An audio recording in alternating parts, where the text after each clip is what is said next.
क्योंकि एक चक्र बना रहता है। इसमें क्या होता है, जल का फिर वाष्प बनना, वाष्प से फिर बादल, फिर बारिश, फिर पुनः प्राप्ति, है ना। तो इसका आंसर डी होगा। घन किलोमीटर में दी गई निम्नलिखित संख्याओं में कौन सी संख्या भारत की कुल वार्षिक वर्षा दर्शाती है? तो इसका आंसर कितना है? 4000। ठीक है। देश में प्रयुक्त कुल जल का सबसे अधिक समानुपात निम्नलिखित किस सेक्टर में है? सिंचाई। तो इस तरह से इसका भी रिक्त स्थान है, इसको देखिएगा। लघुत्तरी प्रश्न की बात करें, लघुत्तरी प्रश्न, जल संसाधनों में तेजी से कमी आ रही है, उत्तरदायी कारकों की विवेचना कीजिए। ये प्रश्न है। हमने देखा संसाधन और संपदा में अंतर होता है। संपदा क्या होता है? जब मानव किसी वस्तु का उपयोग करता है अपनी आवश्यकता की पूर्ति के लिए तो बन जाता है संसाधन, और जब उसका उपयोग नहीं करता तो संपदा रहता है। जमीन के नीचे हीरा है जिसके बारे में मनुष्यों को पता नहीं है, तो क्या है? संपदा है। जैसे ही पता चल गया, उत्खनन हुआ, उसका उपयोग कर रहे हैं, तो क्या बन गया? संसाधन। तो जल का हम उपयोग कर रहे हैं, तो जल संसाधन में तेजी से कमी आ रही है, उत्तरदायी कारणों की विवेचना कीजिए। इसका क्या कारण है, विवेचना करना है। आप देखिए 2021 में पूछा है। जल संसाधनों में कमी का कारण जनसंख्या वृद्धि, हम पर्याप्त मात्रा में जल का उपयोग नहीं कर पा रहे हैं क्योंकि हमको जल की कमी हो रही है ना। ठीक है। तो यहां पर जनसंख्या वृद्धि एक कारण है, औद्योगिकीकरण और प्रति व्यक्ति जल की उपयोगिता का बढ़ना है। यहां पर आप देख रहे हैं जनसंख्या वृद्धि, औद्योगिकीकरण और प्रति व्यक्ति जल की उपयोगिता का बढ़ना है। इससे जल की उपलब्धता सीमित होती जा रही है। ठीक है। जल संसाधनों में कमी का कारण बाढ़ से हजारों लीटर पानी का बह जाना है। यहां पर आप देख रहे हैं कि जल संसाधनों में कमी आ रही है। क्यों आ रही है? बता रहा है कि बाढ़ से हजारों लीटर पानी बह जाते हैं। देखते हैं आप लोग, बरसात में नदी का जो पानी है, जल स्तर ऊंचा रहता है, चेक डैम या डैम नहीं बनाया गया है, तो जल जो है व्यर्थ आगे बहती जाती है। जल के पुनर्भरण की कोई व्यवस्था नहीं है। अंतर राज्य जल विवादों से भी जल संसाधन समस्या बढ़ती जा रही है। अंतर्राज्यीय जल विवाद होता है, कर्नाटक तमिलनाडु का जल विवाद, छत्तीसगढ़ उड़ीसा जल विवाद, कुछ नदी को लेकर क्या है? जल विवाद। क्योंकि जब सीमा के अंदर कुछ बांध बना दिया गया, ज़्यादा उपयोग किया जा रहा है। ठीक है, ये इसका कारण है। तो इसमें आपको जल संसाधन में तेजी से कमी आ रही है, तो इसका कारण आपको 3 कारण को लिखना है। ठीक है। 3 कारण कौन कौन सा है? देखिए यहाँ पर जनसंख्या वृद्धि, औद्योगिकीकरण और प्रति व्यक्ति जल की उपयोगिता का बढ़ना है, कमी के कारण। ठीक है। और क्या कमी के कारण और क्या हो सकते हैं? बाढ़ आ गया और पुनर्भरण का व्यवस्था नहीं है, और जल विवाद है, अंतर्राज्यीय जल विवाद। तो ये पॉइंट को याद रखना है। नेक्स्ट, जल की समस्या के कारण है। पहला कारण समस्या वर्षा की कमी, दूसरा जनसंख्या वृद्धि, तीव्र नगरीकरण, औद्योगिक दुरुपयोग, वनस्पति की कमी, ये कारण है, मतलब जल की समस्या। ठीक है मनोज, बनेगा वर्षा की कमी, पॉइंट याद रखना है इसमें। जनसंख्या वृद्धि, तीव्र नगरीकरण, औद्योगिक दुरुपयोग और वनस्पति की कमी। कोई बताएगा औद्योगिक दुरुपयोग कैसा होता है? इसमें औद्योगिक दुरुपयोग में आप किस प्रकार से डिफाइन करेंगे? क्यों सूरज बता। उद्योग के क्या, उद्योग से ना जो जल उपयोग करते हैं उसको फिर दोबारा जल में उसको बहा देते हैं। हाँ, मतलब जो उद्योग में जो जल उपयोग में लाया जाता है उसका जो गंदा पानी है नदी नालों में बहा दिया जाता है। तो इससे क्या होता है? जहरीले तत्व भी नदी नालों में आ जाते हैं, है ना। ये कहना है इनका आप लोग। नेक्स्ट है भूमिगत जल स्तर किसे कहते हैं? वर्षा का जल कुछ तो नदी नालों में बह जाता है, बारिश हुआ नदी नालों में बह गया, कुछ भूमि में पेड़ पौधे वनस्पतियों के माध्यम से चला जाता है, ऑब्जर्व कर लिया जाता है। वर्षा का जो जल भूमि के अंदर जाता है वही जल भूमिगत जल स्तर को बढ़ाता है। पृथ्वी के गर्भ में जो जल की मात्रा होती है उसे ही भूमिगत जल स्तर कहते हैं। कुआं खोदा गया धरातल के नीचे, जल निकल रहा है, तो ये क्या है? भूमिगत जल। ठीक है, भूमि के अंदर प्राप्त होने वाला जल क्या कहलाता है? भूमिगत जल। क्लियर? तो यही पूछ रहा है। और जल स्तर कब बढ़ेगा? जब बारिश होगा, जब तालाब में पानी भरा रहेगा, झील में पानी भरा रहेगा, नदी में पानी भरा रहेगा, तो आपके घर में जो बोर खुदाया हुआ है उसमें पानी पर्याप्त मात्रा में आएगा। तालाब सूखा, नदी सूखा, झील सूख गया, वर्षा नहीं हो रहा है, तो जो बोर में पानी ही नहीं खत्म हो जाएगा, जल स्तर और नीचे चला जाएगा। ठीक है, तो ये है। भारत में सिंचाई की आवश्यकता क्यों पड़ती है? क्योंकि भारत एक कृषि प्रधान देश है। क्यों सिंचाई की आवश्यकता पड़ रही है? क्योंकि यहाँ की वर्षा अनियमित है, अनिश्चित है, अंतराल है, मतलब अंतराल में वर्षा होता है। देखते हैं कि यहाँ आर्थिक नियोजन का कृषि है, इसे कारणों की आवश्यकता होती है, क्योंकि अनिश्चित एवं अनियमित मानसून से जल की कमी बनी रहती है। पहला कारण ये है कि वर्षा का कोई भरोसा नहीं, कब हो जाए, अनियमित, अनिश्चित। ठीक है, सिंचाई के कारण वर्ष में 2 या 3 बार फसलें ली जा सकती है। भूमि उपजाऊ है, सिंचाई अगर किया जाए तो साल में 2 बार फसल ले सकते हैं। लौसरा के आसपास जो भूमि होगा उसमें धान की जो फसल है एक बार ली गई है, अभी फिर दोबारा फिर लेते हैं क्या? बहुत कम। नहर जहाँ पर है जयपुर ब्लॉक में, वहाँ दोबारा फसल लिया जाता है, क्योंकि नहर है, वहाँ सिंचाई के साधन है। तो दूसरा है ना, यह वर्षा का वितरण असमान है। देखिए, वर्षा की, भारतीय वर्षा की विशेषता, भारतीय कृषि मानसून का जुआ है। क्यों? तो आपको बताना पड़ेगा कि वर्षा अनिश्चित है, वर्षा अनियमित है, वर्षा असमान है।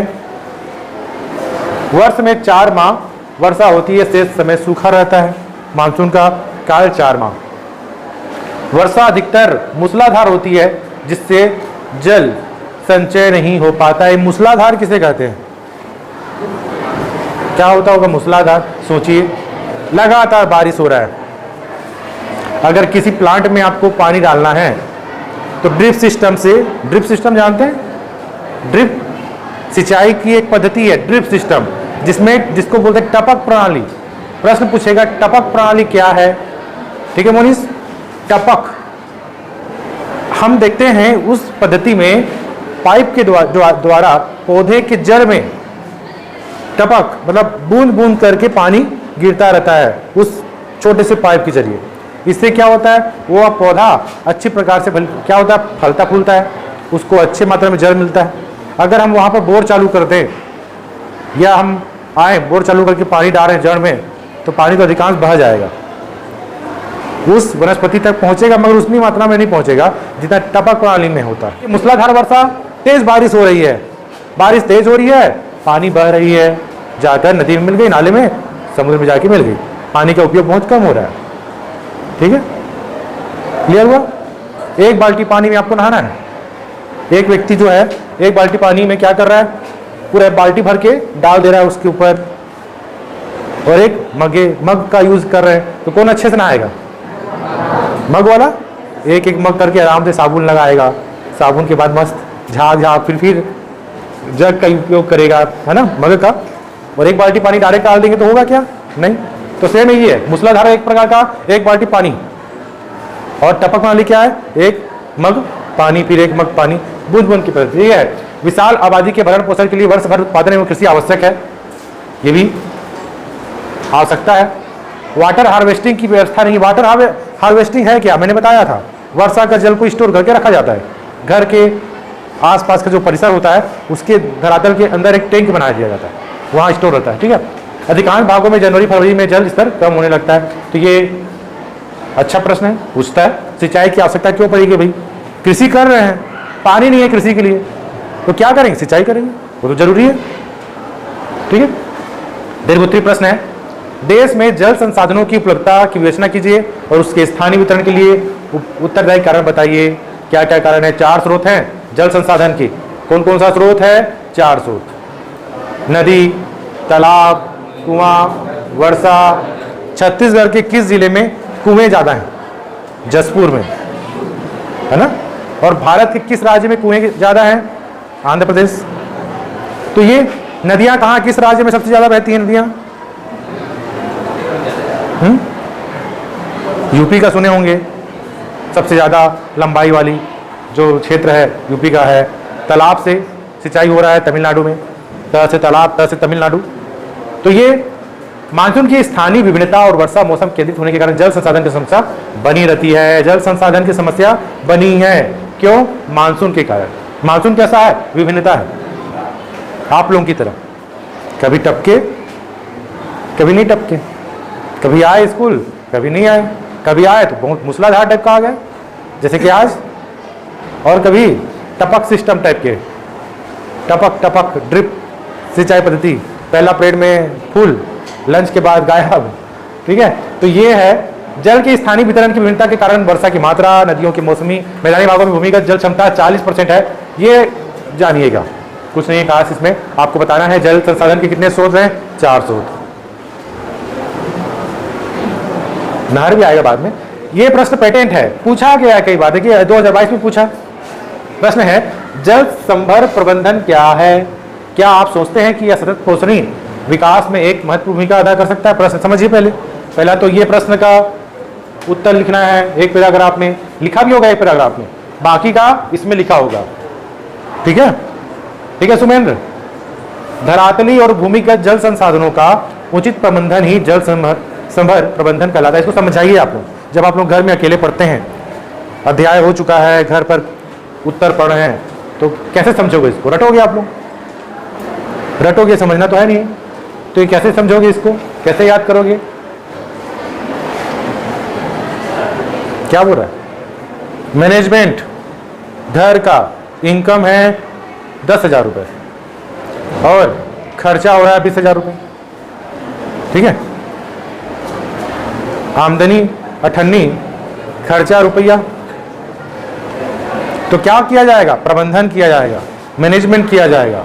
कौन करती है मैनेजमेंट? महिलाएं करती है कि नहीं? मैनेजमेंट करती है कि कितना पैसे का क्या किया जाए। 10,000 है तो उसका मैनेजमेंट करके 8,000 का खर्चा, 2,000 सेविंग हो जाएगा। तो यही बता रहा है जल संभर में क्या कर रहा है? जल का प्रबंधन, जल का मैनेजमेंट किया जा रहा है। जो बरसात का जल है, जो धरातल में जो नदी बह रही है, नालों बह रही है, उसमें डैम बना दिया गया, बांध बना दिया गया, तालाब बना दिया गया, झील बना दिया गया। झील तो क्या है? प्राकृतिक है। और भूमिगत जल का उचित प्रबंधन ही जल संभर प्रबंधन है। गर्मी के समय शहरों में बोर खोदा रहे अपने अपने घर में, तो एक कानूनी अपराध है, अवैध माना गया। कितने मीटर की दूरी पर ही एक बोर होगा, नियम कानून तो बहुत है कि नहीं? तो ये उचित प्रबंधन किसका? जल का। किसका? धरातल में और जमीन के नीचे जो जल है उसका उचित प्रबंधन ही जल संभर प्रबंधन कहलाता है। समझ में आ रहा है? जल संभर प्रबंधन क्या है? धरातल में जो जल है और जमीन के नीचे जो जल है उसका उचित प्रबंधन, उचित उसका प्लानिंग, नियोजन, कैसे उपयोग करें, यही क्या है? जल संभर है। ठीक है, इसमें बहते जल को रोकना, डैम बनाकर, विभिन्न विधियों से तालाब पुनर्भरण, नहर का पानी आया, तालाब हर घर में, मतलब हर गांव में तालाब लबालब है कि नहीं? मनरेगा में तालाब की खुदाई की जा रही है, प्रतिवर्ष गहरीकरण किया जा रहा है, अधिक से अधिक भरे उसमें, यह है पुनर्भरण। कुओं द्वारा जल का संचय मुख्य है, कुएं में भी जल का संचय होना चाहिए। इससे प्राकृतिक संसाधनों और समाज के बीच संतुलन स्थापित हो जाता है। सरकार द्वारा जल संभर प्रबंधन विकास योजना प्रारंभ की गई है। ये है जल संभर प्रबंधन योजना। धरातल में जो जल है और भूमिगत जल है उसका उचित प्रबंधन ही जल संभर प्रबंधन है। भगवती नहीं आ रहा है क्यों भाई? क्यों महन? आ रहा है समझ में? नहीं आ रहा। संतोष? ठीक है, ये बेसिक चीज है। यह जल संभर प्रबंधन योजना सतत पोषणीय विकास में महत्वपूर्ण भूमिका निभा रही है। सतत मतलब निरंतर उपयोगी होता जा रहा है ये जल संभर विकास योजना। इसका उद्देश्य जनसंख्या को पीने का पानी, सिंचाई, मछली पालन, वन रोपण, ये क्या है? वन रोपण, वृक्षारोपण, वृक्ष लगाना आदि के लिए जल उपलब्ध कराना है। यही जल औद्योगिकरण, मतलब जो कारखाने हैं वहां भी जा रहा है। अरे भाई बांगो डैम बना दिया गया, किस नदी पर है? छत्तीसगढ़ का सबसे ऊंचा बांध है बांगो डैम, कटघोरा ब्लॉक में आता है, कोरबा जिले में आता है बांगो डैम, जिसका नाम है मिनी माता हसदेव परियोजना। या तो हसदेव परियोजना है, उसका नाम हसदेव नदी पर है। बांगो डैम बना है कोरबा में, सिंचाई हो रहा है जांजगीर चांपा में। कैसे हो रहा है? नहर से। बिलासपुर जा रहा है सीपत पावर प्लांट में, एनटीपीसी सीपत, जल की पूर्ति हो जा रही है। कोरबा में जितने प्लांट है सब की पूर्ति वही बांगो डैम कर रहा है। क्या कर रहा है? औद्योगिकरण। निस्तरण में भी काम आ सकता है। इसी जल के संग्रहण से विद्युत उत्पादन भी किया जा सकता है। बांगो डैम में विद्युत उत्पादन किया जा रहा है। वर्षा जल किस प्रकार संचय किया जा सकता है? सोचिए, बारिश की जो बूंदें हैं उसका संचय कैसे करोगे आप लोग? चलो इसको हटा दिया, आप बताओ। बारिश हो रहा है, क्या करोगे संचय? बाल्टी लेके जाओगे? हाँ, इधर बूंदा इधर, ये करोगे कि क्या करोगे? संचय कैसे करोगे? सोचो, निबंध लिखने के लिए आ गया। आप लोग बारिश होते देखें कि नहीं? जलाशयों का निर्माण करेगा, करना होगा, जल को रोका होगा। बांध, dam, check dam. Check dam और बांध में अंतर होता है। बांध का छोटा रूप हो गया चेक डैम, एक निश्चित दूरी पर चेक डैम बना दिया गया। आधुनिक ड्रिप फव्वारा सिंचाई पद्धति से जल के बहाव पर नियंत्रण करना होता है। ठीक है, फव्वारा सिंचाई पद्धति देखे हो कि नहीं? हाँ, ये ज़्यादा गार्डन में होता है, जो घास होता है उसमें घूम घूम के हो, फव्वारा वाला हो गया। तो ये क्या करेगा? जल के बहाव को नियंत्रित करता है। बोर चालू कर दिए, पानी जा रहा, तो जहाँ पलना चाहिए वहाँ ना पल के उधर निकला, ढाल से ही पानी वेस्ट हो रहा है। जल शुद्धिकरण संयंत्रों की स्थापना किया जाए दिल्ली में, जो गंदा पानी है उसका शुद्धिकरण किया जाता है, फिर बाद में उसी को सप्लाई किया जाता है पीने के लिए। ठीक है, फिल्टर करके। लोगों में जल संसाधन के प्रति जागरूकता उत्पन्न करना होना चाहिए, जागरूक होना चाहिए। भाई बाइक धो रहे हो, चालू कर दिए, बोर को धो रहे हो, है ना, वेस्टेज। और कोई एक विद्वान है, वो क्या किया, अपना बाइक को तालाब में लेकर, या वर्षा का जल का जो नाला है, नाले का जो पानी जब पुल के ऊपर जा रहा, सब लोग धोने लगते हैं। अपने स्तर बढ़ाना होगा, कम वर्षा वाले क्षेत्रों में शुष्क कृषि पद्धति अपनाना होगा। ये 7 पॉइंट हैं, और ये जल ही जीवन है। कोटेशन आता है ना बहुत सारा। ये जल, वर्षा का जल का संचय कैसे करें, ये है। भारत में सिंचाई की आवश्यकता क्यों है? क्यों आवश्यक है भाई? क्यों सूरज? अनिश्चित वर्षा, वर्षा का असमान वितरण, वर्षा की निश्चित अवधि, ये सब समझे, पढ़े हुए हैं। विशेष फसलों को अधिक जल की आवश्यकता। पर्यावरण का आतंकवादी वृक्ष किसे कहते हैं? पर्यावरणीय वृक्ष जिसे आतंकवादी कहते हैं, पर्यावरण का। यूकेलिप्टस को देखे हो? यूकेलिप्टस वृक्ष, अरे नीलगिरी का वृक्ष देखे हो? अब देखिए भाई, आप लोग नीलगिरी याद करोगे। यूकेलिप्टस, जिसको नीलगिरी के नाम से जाना जाता है, यह पर्यावरण का आतंकवादी वृक्ष है, क्योंकि ये जल को तो सोख लेता है मगर उसका वाष्पीकरण नहीं करता। ठीक है, तो ये विशेष फसलों को अधिक जल की आवश्यकता होती है। तो इसके भाई धान है, जूट है, गन्ना है, चाय। सघन खेती होनी चाहिए। मिट्टी की प्रकृति कैसी है? चारे वाले विशेष फसल होना चाहिए। अनावृष्टि या सूखा। अनावृष्टि मतलब क्या होता है? अनावृष्टि नहीं जानते तो रंजित? हाँ, अनावृष्टि मतलब सूखा, मतलब ऐसा जगह जहां वृष्टि नहीं हो रहा है। वृष्टि मतलब बारिश नहीं हो रहा है, वर्षा नहीं हो रहा है, उसका अपोजिट हो गया अनावृष्टि। वहां हो ही नहीं रहा है। हम लोग पढ़े ना, वृष्टि छाया प्रदेश, वृष्टि क्षेत्र। वृष्टि क्षेत्र वो होता है जो पर्वत के इस ओर होता है जहां बारिश होता है, और पर्वत के उस ओर पूरा बादल बारिश हो चुका है इस साइड, अब खाली है, बादल में पानी का संभावना ही नहीं है, उधर बस छाया ही रहेगा, बारिश होगा नहीं, तो उसको बोलना वृष्टि छाया क्षेत्र। पढ़े हम लोग भूगोल में। तो ये आय में वृद्धि करने के लिए भी सिंचाई की आवश्यकता है। जल संभरण प्रबंधन की देशव्यापी उपादेयता स्पष्ट कीजिए। जल संभरण तो पढ़े हैं अभी आप लोग, क्या इसका उपयोगिता है, पढ़ना है इसको। ठीक है, भारतीय राष्ट्रीय जल नीति 2002 में मुख्य विशेषता क्या है? 2002, ये एक बार पूछा है प्रश्न। ठीक है, इस पॉइंट को याद रख लीजिएगा। क्या है ये सब दिया हुआ है? सिंचाई, भूमिगत जल दोहन, ये है ना, मतलब भूमिगत जल के दोहन शोषण को सीमित तथा नियमित करने के उपाय करना चाहिए, ये दिया हुआ है। भारत में किस नदी बेसिन का पुनः पूर्ति योग्य भूमि जल सर्वाधिक है? देख लीजिएगा, गंगा ब्रह्मपुत्र। ठीक है, लघुत्तरीय जल संभरण विकास का क्या अर्थ है? पढ़े आप लोग। आंध्र प्रदेश में ये प्रश्न पूछा था, आंध्र प्रदेश में नीरू मीरू क्या है? नीरू मीरू जल और आप, नीरू मतलब नीर, जल और आप। और राजस्थान में क्या है, अरवारी पानी संसद, दो मुख्य कार्यक्रम है। ठीक है, ये इस तरह का आपको याद रखना है। जब प्रश्न का उत्तर लिखो इस तरह का, आप जब पॉइंट डालो, डार्क किया हुआ है तो अधिक नंबर मिल जाता है। ठीक है, भू गर्भिक जल संसाधनों से क्या तात्पर्य है, जमीन के नीचे हमने पढ़ी है अभी। भूमि का जल स्तर किसे कहते हैं, पढ़े अभी आप लोग। देखिएगा लेगुन एवं फर्स्ट जल से क्या आशय है।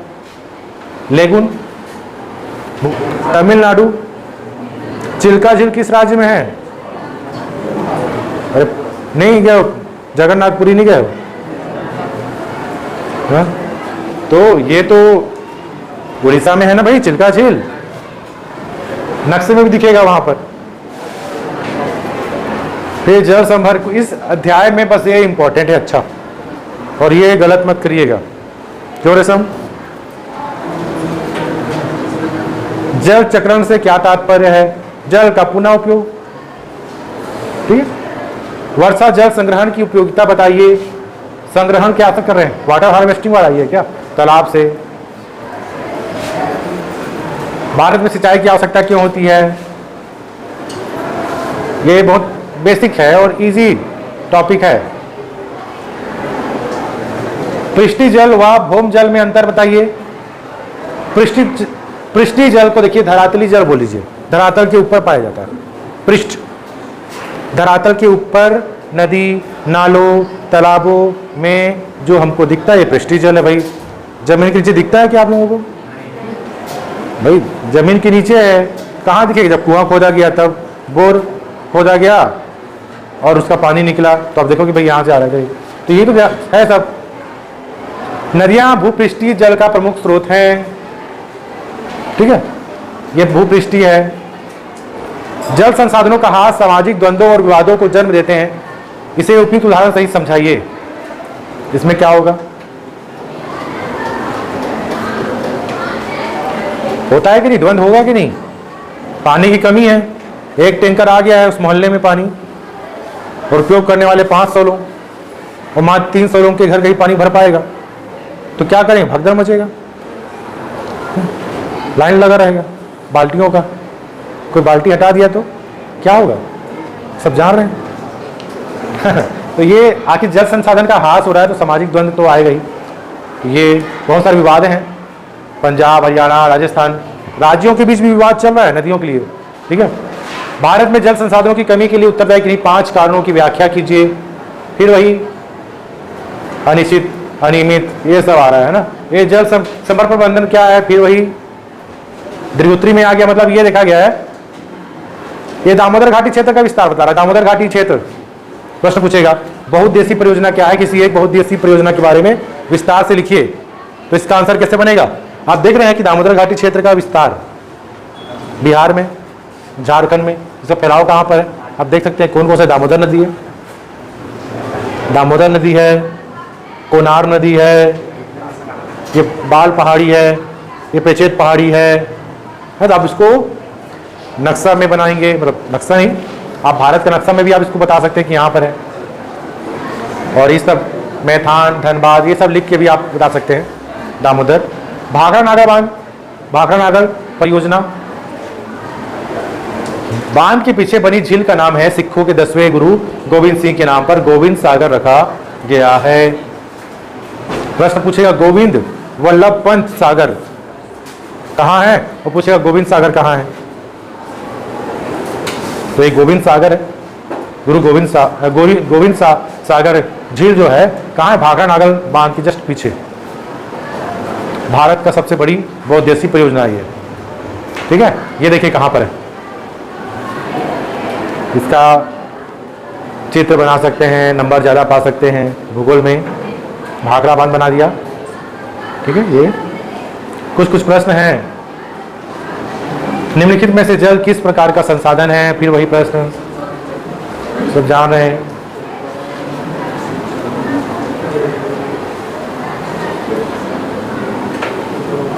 पंजाब हरियाणा और तमिलनाडु राज्यों में सबसे अधिक जल विकास के लिए कौन से कारक उत्तरदायी हैं। क्यों कारण है भाई, यहाँ पर बांध बनाया गया है। नदियां हैं। कैसी नदियां हैं? सदा प्रवाहित नदियां हैं। ठीक है, तो इस प्रकार से काफ़ी महत्वपूर्ण टॉपिक है ये, आप लोगों को देखना है। जल संसाधन क्या है, जल संभर प्रबंधन क्या है, समस्या कौन कौन सी है, कैसे निराकरण करें, ये महत्वपूर्ण प्रश्न बनते हैं इसमें। तो आप लोगों को ये जो जल संसाधन है टॉपिक खत्म हुआ है, इम्पोर्टेंट, इसको पढ़िएगा। ठीक है।